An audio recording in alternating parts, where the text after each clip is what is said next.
Hi there, friends. It's Miss Tiffany from the Butler Area Public Library, and I'm here with another Library 101 video. Library 101 is a series to help you learn more about the Butler Area Public Library, about library services in general, and about information literacy. Today, we're going to talk about another topic that is related to digital citizenship. Remember, digital citizenship is how you interact with digital media and use digital media to interact with others. Today's digital citizenship topic that we are going to talk about is the idea of your digital footprint. So when you are walking on the ground, you are leaving footprints wherever you go. Whether you are in shoes or in your bare foot, it doesn't really matter. Wherever you move, you leave an imprint that you have been there. And that same concept applies to your activity in digital media. Whether you realize it or not, you are leaving an imprint when you interact with digital media. And I would like to talk a little bit about what that imprint can be made up of and how that imprint can affect you as a digital citizen. Part of being a good digital citizen is maintaining safety while using digital media, whether that is safety in terms of what type of media you are exposed to or what type of information you are leaving behind. Safety is key to being a good digital citizen. That's why it's really important to think about your digital footprint and what kind of information you are leaving out there on digital media, whether you are aware of it or not. So whether you're aware of it or not, when you interact with digital media, you are leaving information behind. That's your digital footprint. Sometimes you have control over the information you are leaving behind, and sometimes you don't have as much control. So that's why it's important that you are aware of what your digital footprint is and how you can change it if you don't like the digital footprint you are leaving behind. One aspect of your digital footprint is information that is embedded into the computer coding that makes up the different types of digital media that you are interacting with. And this is something that can really be a matter of safety, especially with younger children interacting with digital media. If you have ever installed an app on your smartphone, you may notice that there are settings involved in that app that ask you to turn on your location data. Or if you have ever used a digital camera, you may know that there is information embedded into each picture you take with a digital camera that can give other people information about the time and the date and even the location that you have taken that picture. So these are examples of information that is encoded in your digital footprint that you may not be aware of, and why it's important to pay attention to those things. Just like you wouldn't want to give out your address, you wouldn't want to give out this vital information that is encoded in your digital footprint. Things like where you were when you took a certain picture, because maybe you took that picture at your house and that could give someone information about where you live, or information about where you are traveling when you use a certain application on your smartphone, because that location that you could be traveling to could be your children's school. So these are just examples of information that is kind of sneakily encoded into your digital footprint. As a family, you want to make sure that you are discussing the types of precautions you want to be taking when setting up any kind of an app or a new account or a new type of digital media that your family will be using. And make sure you're paying attention to the settings within each digital media source so that if you want things like your location shared, it is shared. And if you want it turned off, it is turned off. Another aspect of your digital footprint, and one that I want to spend a little bit more time focusing on, is the aspect of what you have choices over. So every digital citizen has a choice about what websites they want to visit, what type of social media accounts they want to have, what types of video games they want to purchase and interact on, and what kind of a reputation they want to leave behind them. That is a huge part of your digital footprint.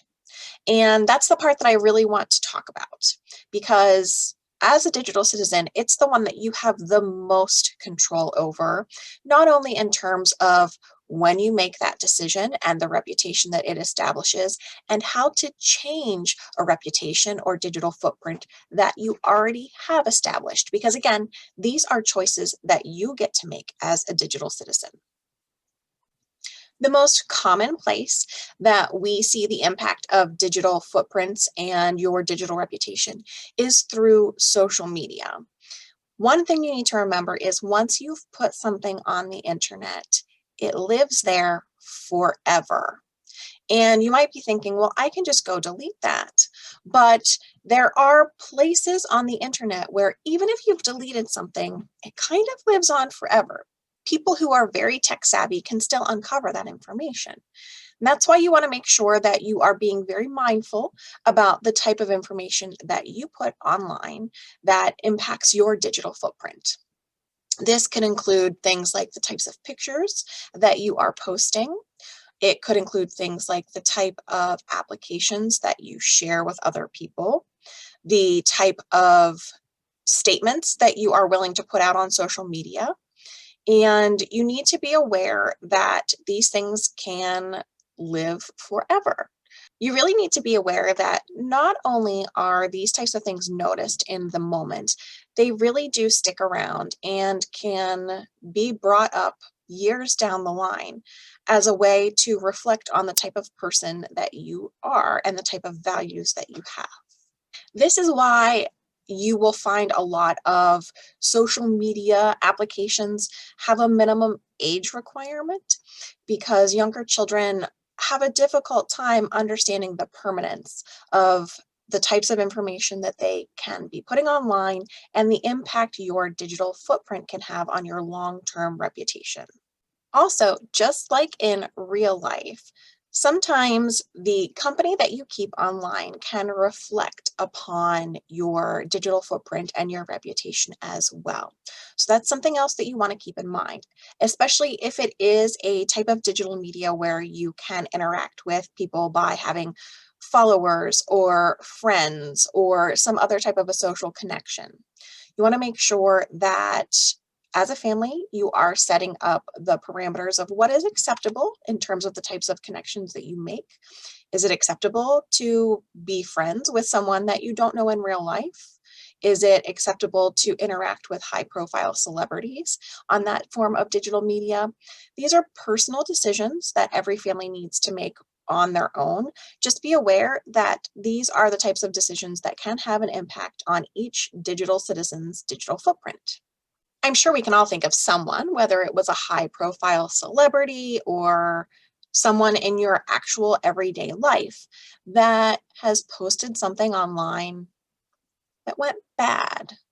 I'm sure many of us can think of someone, whether it was a high profile celebrity or someone in our everyday life, that posted something online, whether it was a statement or a picture, that ended up reflecting poorly on them.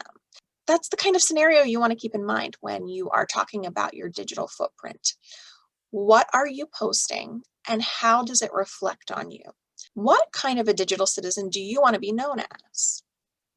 Once you decide that, then you need to reflect on your activity as a digital citizen, things like what you're posting, what you're sharing, what types of websites you visit, what types of applications you use, and decide, is what I'm doing currently reflecting the type of digital citizen I want to be?